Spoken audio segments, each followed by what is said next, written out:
Lovely.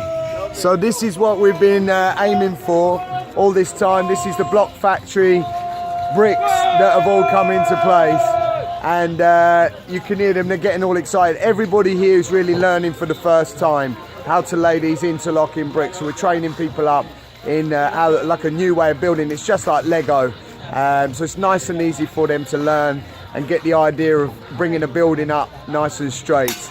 Of course, there's no mortar in these blocks, so it's saving time on cement, time and money on cement.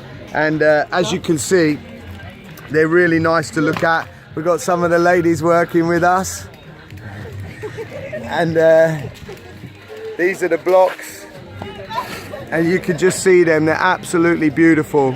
The doorways go in early, and you build up to the doorways. This guy's working with us. Say hello. And yeah, it's all action, and we've got another 2 blocks of these in the distance. Anyway, we're really happy. We're really happy. It's all moving forward, and for all you supporters, Dave Follett, who give the money for the electrics, all of the other people that are helping us, we're truly grateful. And thank you for the team as well, the team from Luton who came out and got us going. Anyway, hope you're well. God bless, and we'll speak to you all soon. Bye.